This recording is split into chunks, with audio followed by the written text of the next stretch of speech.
So Sonic R, because Sonic Racing would have been too many letters. You know what I love? Sonic R, and I'm being dead serious here too. The game controls like you're trying to change the direction of a moving bowling ball by blowing on it.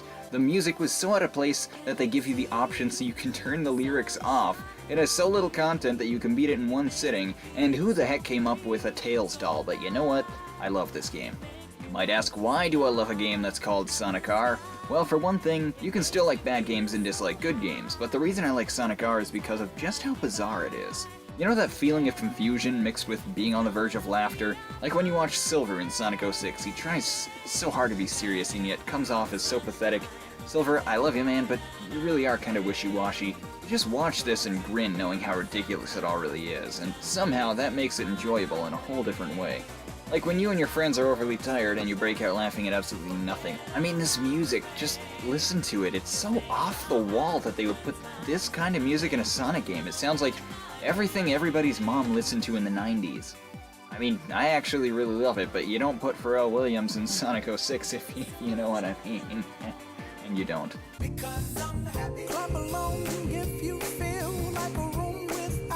It's like City Escape. It's cheesy, but it's also super catchy, and you can't help but love it because of how bizarre it is. So Sonic R, I guess you could say, is Sonic's first big 3D game. Yeah, Sonic's 3D debut, everybody.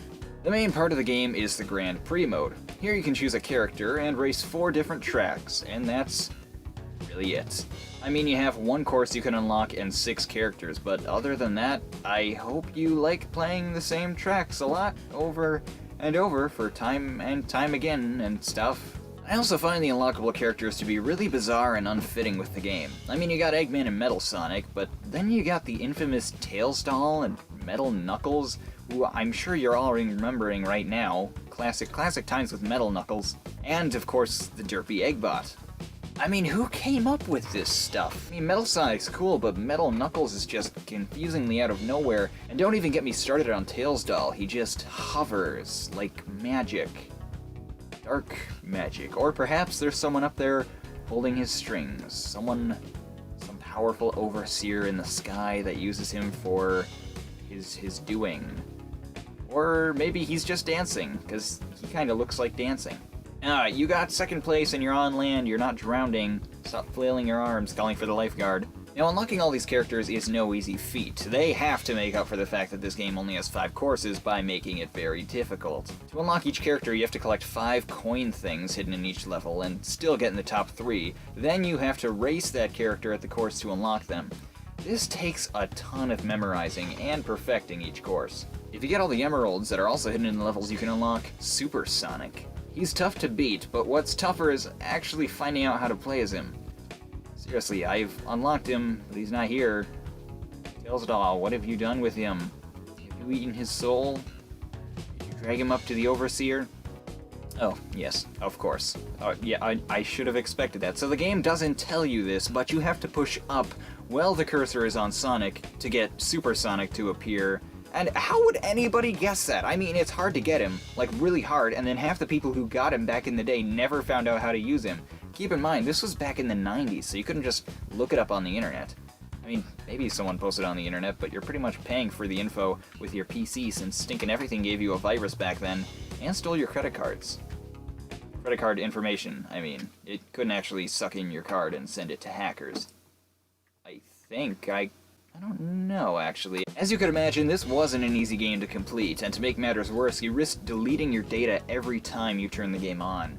You have to go to options to load the game, and the cursor is automatically set to new, which, if you push A, takes that profile you've selected and saves the new game over it. All your data's gone. So you have to double and triple check your cursor every time, or you might just find yourself with a lost save file. One thing that'll give this game is that it does have split screen. Why is there a countdown? Why do you care how long I take? In fact, just out of spite, I'm not going to enter in my controllers. What are you gonna do about it?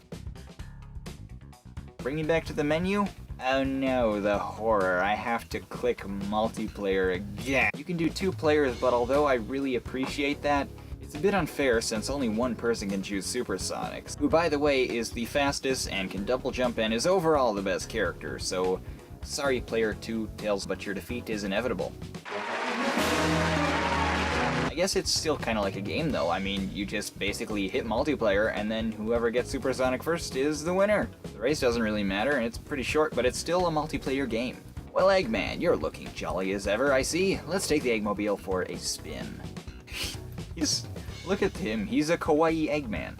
Well, that's about the whole game there. Not much content, it has an oddly interesting feel to it though. You're never told how to unlock things, and everything is hard to figure out, so the whole game feels like you're just finding secrets and Easter eggs instead of common unlockables. You also always feel like there's more secrets to go after once you've beaten the game, since there's so little content, and since there's so much that needs explaining. Who is Metal Sonic? What is a Tails doll? Is he really dancing? Who's holding the string? And whoever's holding the string, does he have a silver doll? I want that.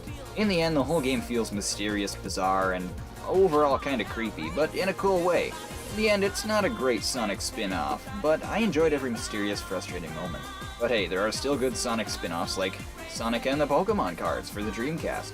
After this game, I could use something like Sonic and the Pokemon cards, so hey, hope you all enjoyed, and I will see you in Sonic Shuffle.